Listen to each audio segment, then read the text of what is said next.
Olá, meu nome é Rodrigo Farias e hoje vamos fazer mais um novo estudo sobre a doutrina espírita e como ela pode se aplicar, né, à nossa vida. Nosso tema de hoje é perda de pessoas amadas e luto, sobre como a doutrina pode nos ajudar nessa situação que é tão universal e quase que inevitável, né, para quase todos nós. E primeiro, como sempre, a gente vai fazer uma leitura introdutória, depois uma prece, e aí a gente desenvolve nosso papo. Para nossa leitura introdutória, o texto é intitulado Eles Vivem, de Emmanuel, de um livro chamado Retornaram Contando. Uma mensagem muito conhecida. E ela diz assim: Eles vivem. Antes os que partiram, precedendo-te na grande mudança, não permitas que o desespero te ensombre o coração. Eles não morreram, estão vivos. Compartilham-te as aflições quando te lastimas sem consolo. Inquietam-se com a tua rendição aos desafios da angústia quando te afastas da confiança em Deus. Eles sabem igualmente quanto dói a separação. Conhecem o pranto da despedida e te recordam as mãos trementes no adeus, conservando na acústica do espírito as palavras que pronunciaste, quando não mais conseguiam responder às interpelações que articulaste no auge da amargura. Não admitas estejam eles indiferentes ao teu caminho ou à tua dor. Eles percebem quando te custa a readaptação ao mundo e à existência terrestre. Sem eles. E quase sempre se transformam em sirineus de ternura incessante, amparando-te o trabalho de renovação ou enxugando-te as lágrimas quando tateias a lousa ou lhes enfeita a memória perguntando por quê. Pensa neles com saudade convertida em oração. As tuas preces de amor representam acordes de esperança e devotamento, despertando-os para visões mais altas da vida. Quando puderes, realiza por eles as tarefas em que estimariam prosseguir. Se muitos deles são teu refúgio e inspiração nas atividades a que te prendem no mundo, para muitos outros deles és o apoio e o incentivo para a elevação que se lhes faz necessária. Quando te disponhas a buscar os entes queridos domiciliados no mais além, não te detenhas na terra que lhes resguarda as últimas relíquias da experiência do plano material. Contempla os céus, em que mundos inumeráveis nos falam da união sem a Deus, e ouvirás a voz deles no próprio coração, a dizer-te que não caminharam na direção da noite, mas sim ao encontro de novo despertar. Emmanuel. Senhor Deus, inspira-nos para que possamos tirar bom proveito desse estudo, que possamos, nestes breves minutos, abrir o nosso coração, abrir nossa mente à influência constante dos bons espíritos e que possamos sermos mais receptivos às boas inspirações e ao contato com os ensinos da espiritualidade mais alta, de modo que possamos convertê-los em ação e fazer desta vida um degrau a mais na nossa jornada evolutiva. Obrigado por tudo, Senhor. Graças a Deus.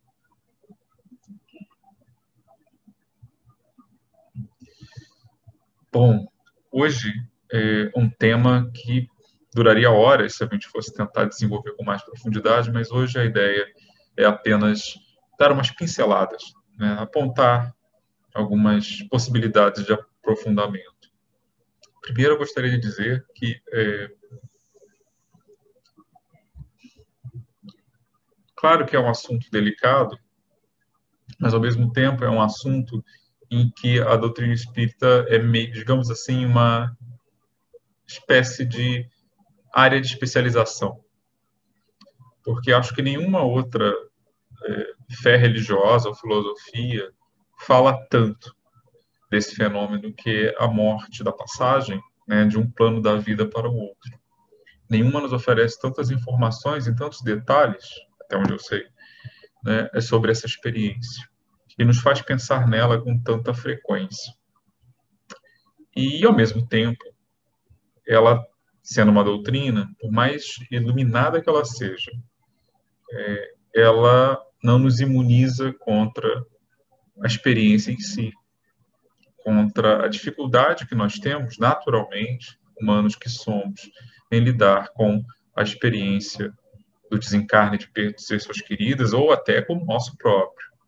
Ela nos esclarece, ela nos aponta caminhos, ela nos dá orientações sobre como proceder, mas ela, digamos assim, ela não evita que a gente tenha que passar pelos efeitos naturais dessa experiência. Então, antes de mais nada, eu gostaria de começar com um pequeno alerta, digamos assim.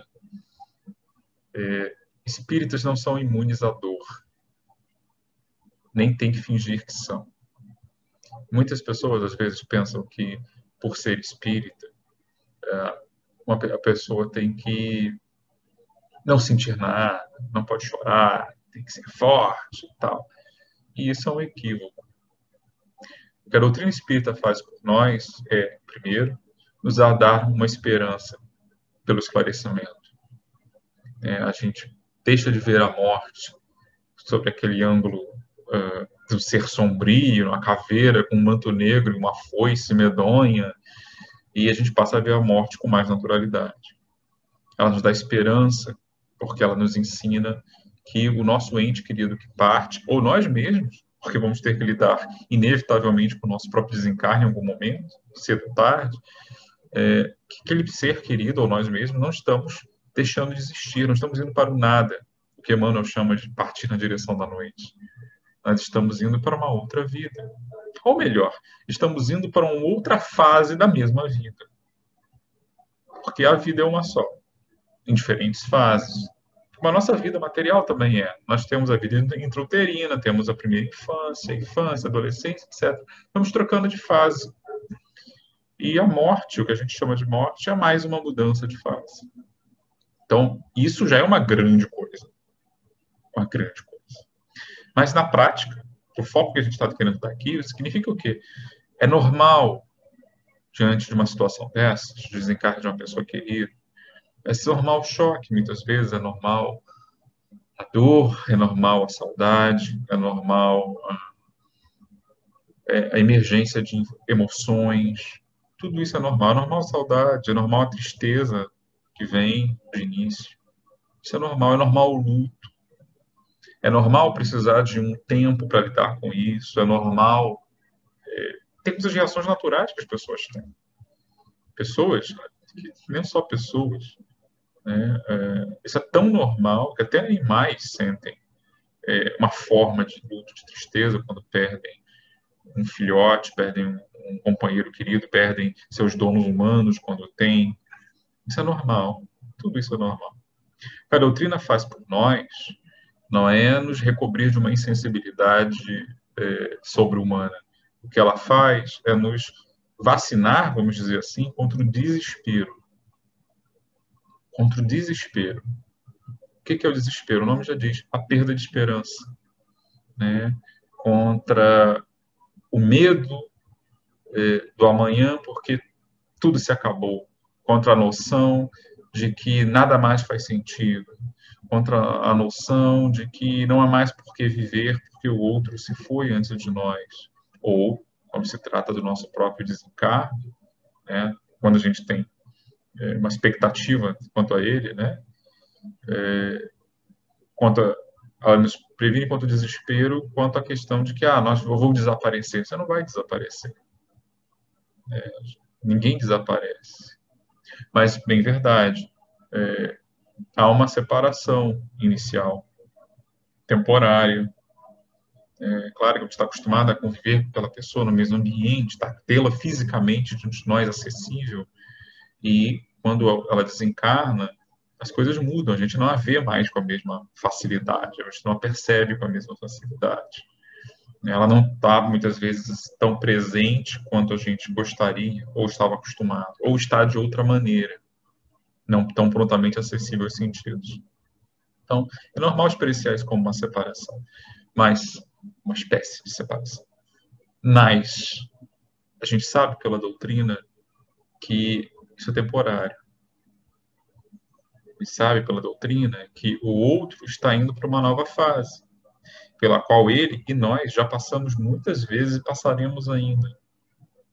Que ele continua existindo. A pessoa que nós amamos, pela qual nós temos afeto, a pessoa que viveu com a gente tantos momentos de nossa vida, que compartilhou conosco, com quem aprendemos tanta coisa, ela ainda existe.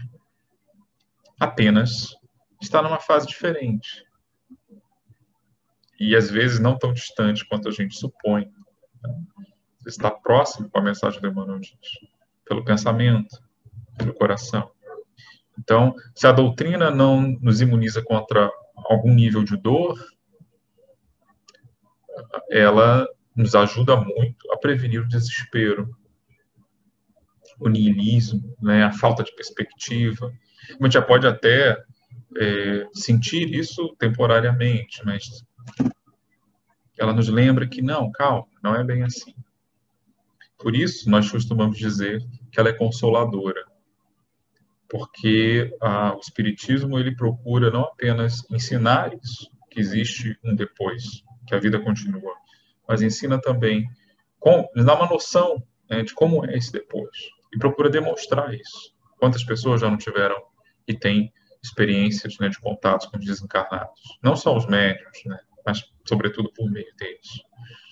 Os médiuns ostensivos, médiuns todos somos. Então, a doutrina nos ajuda nesse ponto. Mas é claro que a gente tem o direito de sentir.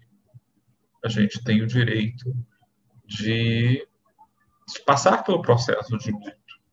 Isso não é proibido. Na verdade, é até saudável, segundo os psicólogos, né? Hoje existe um campo de estudos sobre a experiência do morrer, né? E também de experienciar a perda de outros, né? A tanatologia, né? Que nos esclarece que o processo de luto é normal, saudável, que faz muito mal, às vezes, a gente tentar sufocar aquilo que estamos sentindo num processo desse. É normal, esperado, que a gente sinta aquilo, fique mais vulnerável, que tenha que passar por todo um processo para lidar com a separação. Por mais que a gente possa saber intelectualmente que a separação é momentânea e não é absoluta, definitivamente. Mas aí entra a doutrina, ela nos ajuda a ficarmos mais fortes, nos ajuda a termos esperança, nos ajuda a transformar, né, essa dor inicial, vamos dizer assim, em saudade, em veneração, em veneração pelo afeto que se foi. Né? Transformarmos isso numa coisa positiva. Né? Repito, ela não nos imuniza contra a dor. Para usar um dito que é muito comum no espírita, né? Mas ela nos ajuda a evitar o sofrimento. Né? A dor é inevitável, o sofrimento é opcional. Né? Ela nos dá esperança, ela nos faz ter confiança na providência divina, quanto ao amanhã, ao nosso próprio amanhã, quanto ao amanhã daquele que se vai. Né? E ela também nos ensina uma coisa que é importante, para além do processo pessoal, né, o íntimo que nós temos para lidar com uma situação dessas, ela também nos ensina como a gente pode ser útil até àquele que parte. Ela nos ensina, por exemplo, que, como a mensagem do Emmanuel diz, né, se a gente deixa que a dor se converta em desesperação, se a gente permite que, por descrença, por descuido, por apego, né, que o sentimento natural acabe se tornando enfermiço, doentio, né? Às vezes, algumas pessoas, quando passam pela experiência do luto, digamos assim, se recusam a deixar que o outro parta, né? Não conseguem, não passam travam no processo de vivência natural do luto, né? Em vez de passar por todas aquelas fases para chegar à conformação, né? E a uma tranquilização das emoções, às vezes insistem naquilo. E isso pode acabar afetando, sim, o desencarnado. Não é que a gente não vá mais pensar nele, não é que a gente não vá ter saudade, não é nada disso. Mas ele é sensível também. Muitas vezes, quase sempre, eles são sensíveis também à nossa dor aqui. Então, nos orienta, convertamos essa dor em algo útil, numa prece, né, mandando bons pensamentos, boas vibrações. Não pensamentos do tipo, como eu queria que você estivesse aqui. Não, não é isso.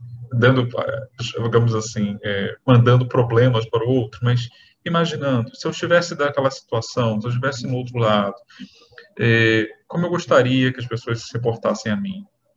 Né? Não pedindo, por exemplo, coisas que resolva esse problema para mim, às vezes muita gente faz. Não.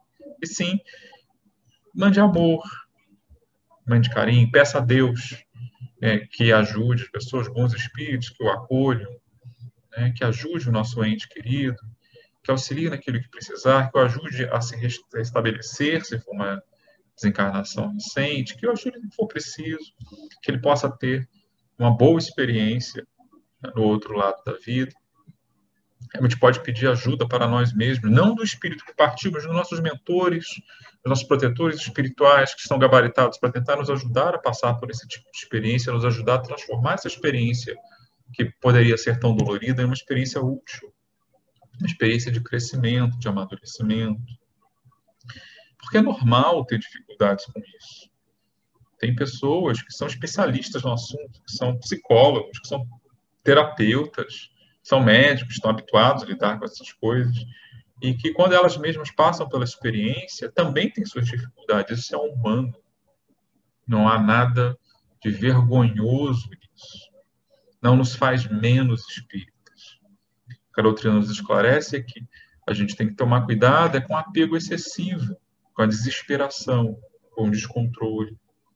Porque isso, primeiro, porque nos faz mal.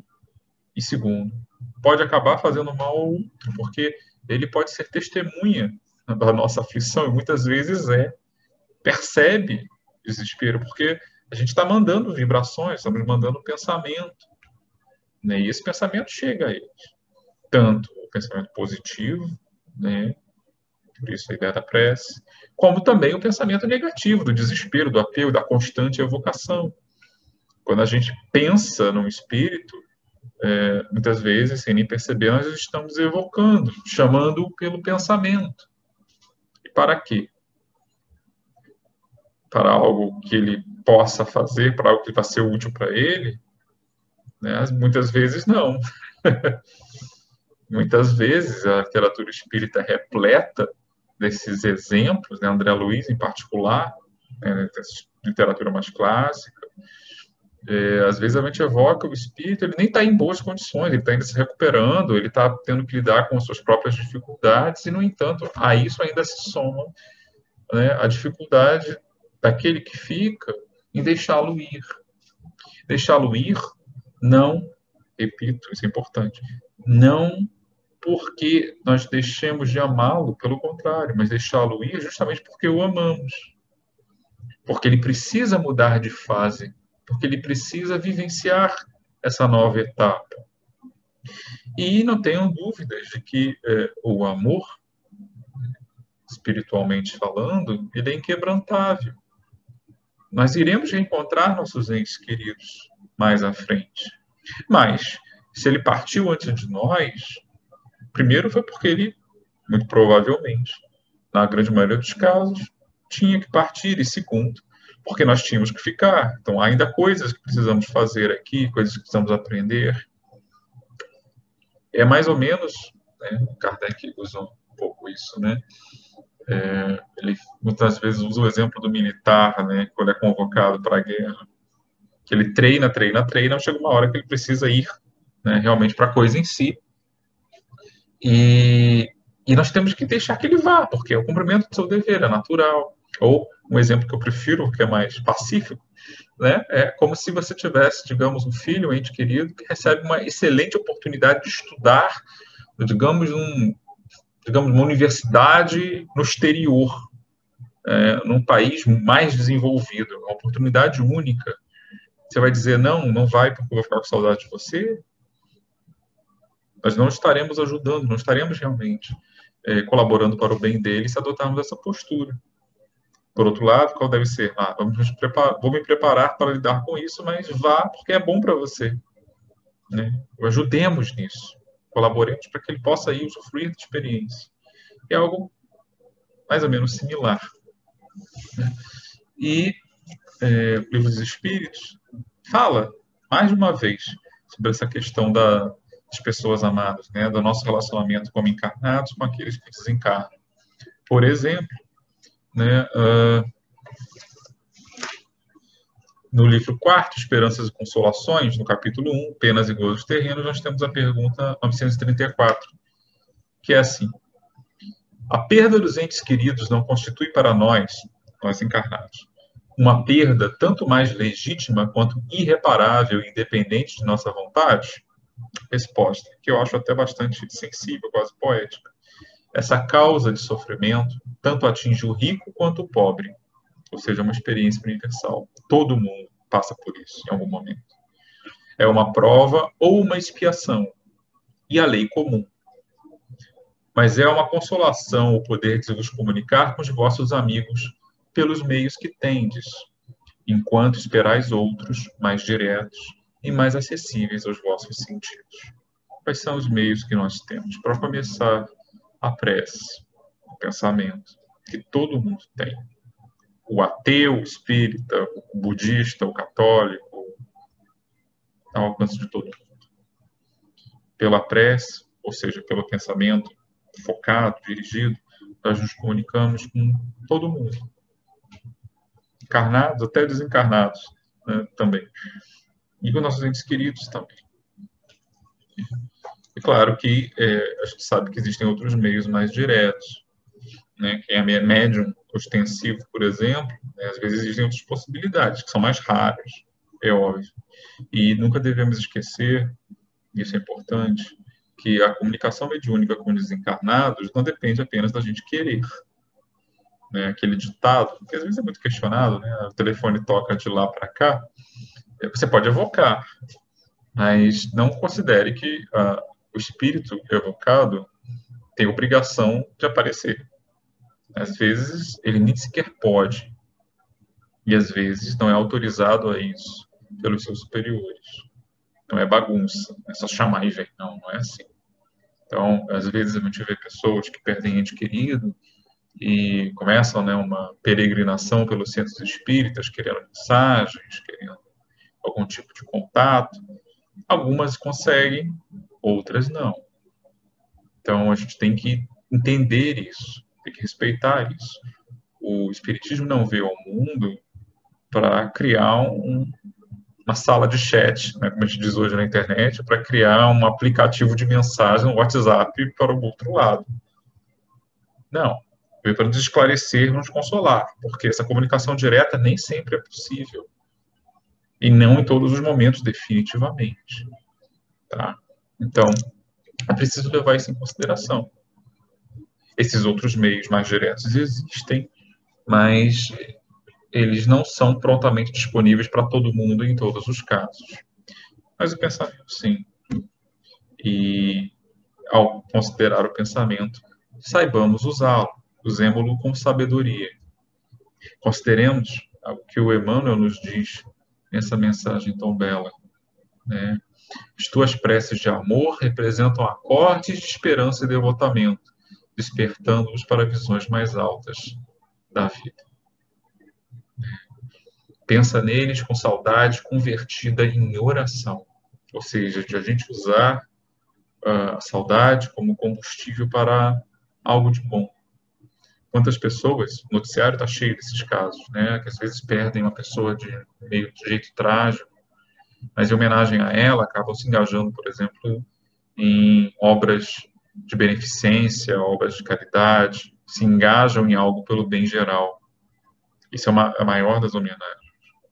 Mais do que seria simplesmente ficar visitando túmulo, coisa do tipo. Quem quiser pode ir, não é proibido, mas esse tipo de homenagem, de você fazer o bem, né, transformar a sua saudade no combustível para o bem, essa é sem dúvida a maior. homenagem.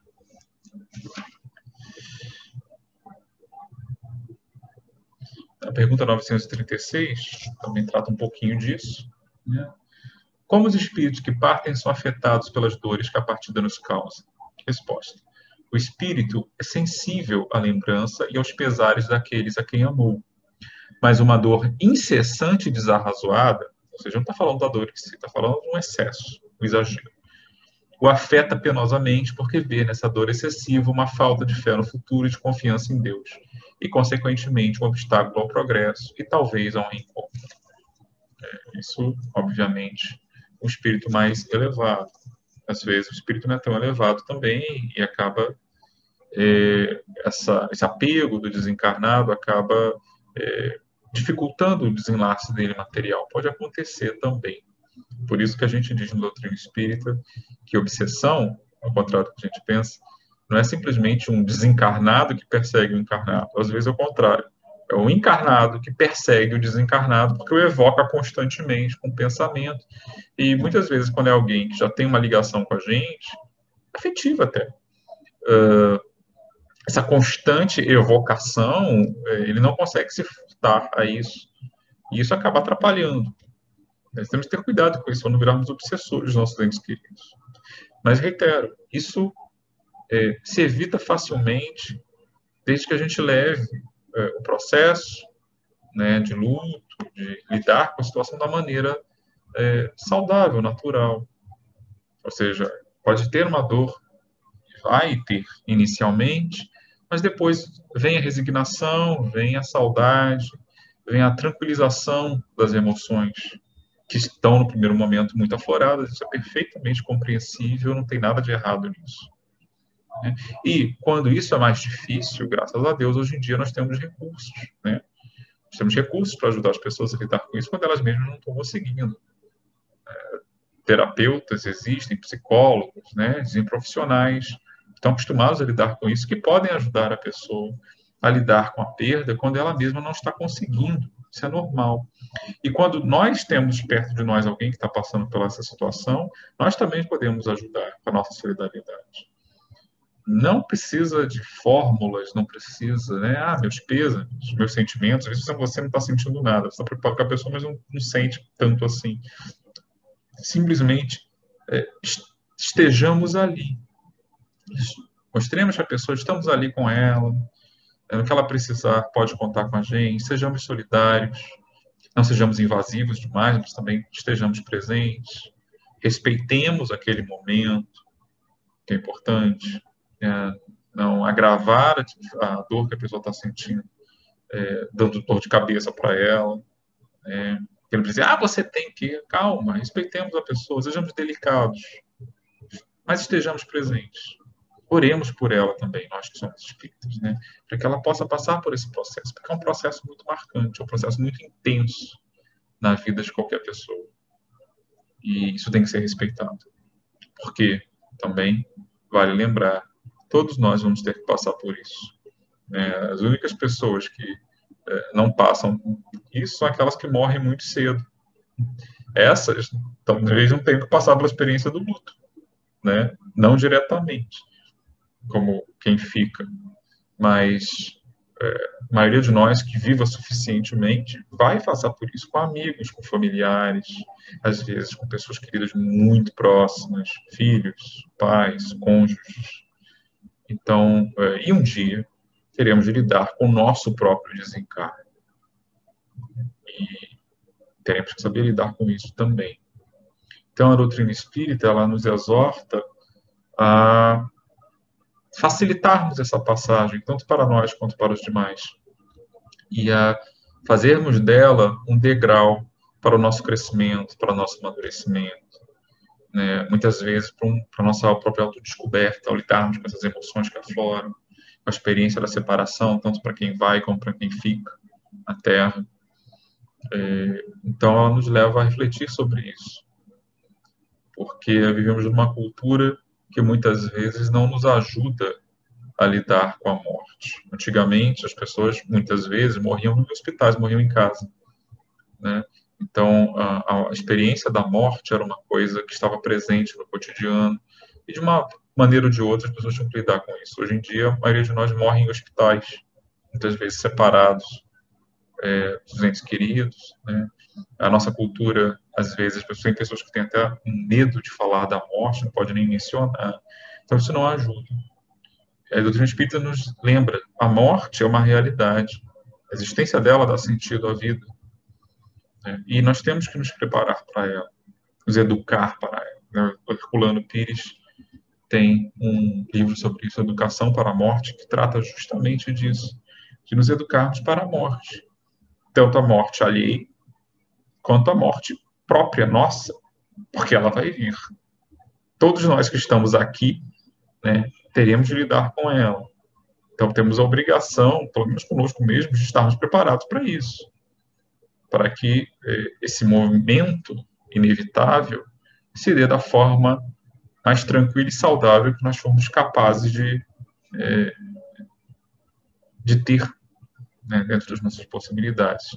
E a doutrina espírita, volta ao ponto inicial, ela nos oferece muito sobre como podemos facilitar essa transição, nos prepararmos para ela de forma adequada. Então, eu termino exortando, né, todos nós para que procuremos nos aprofundar nela, conhecê-la, estudá-la, compreendê-la e, para além da doutrina, que nos prepara para os aspectos mais metafísicos, também não nos furtemos de procurar outros subsídios, né, na psicologia, nas ciências em geral, né, até nas artes, que também ajudam nisso, né, a nos prepararmos para a morte e o morrer, porque é um dos pontos altos, talvez o ponto alto, na nossa passagem na Terra. O primeiro é o nascimento, claro, né, mas o desencarne também é importante.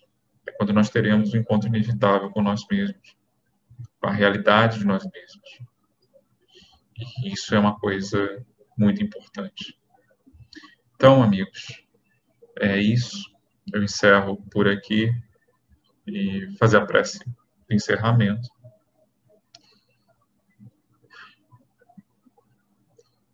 Deus Pai, Deus Mãe, muito obrigado pelo nosso estudo, muito obrigado por ter a ocasião de meditar, refletir e aprender sobre esses temas fundamentais da nossa vida.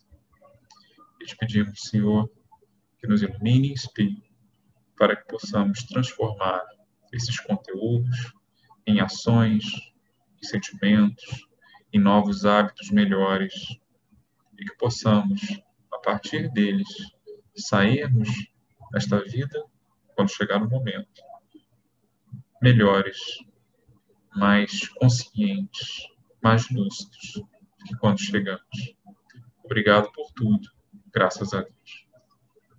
Muita paz a todos.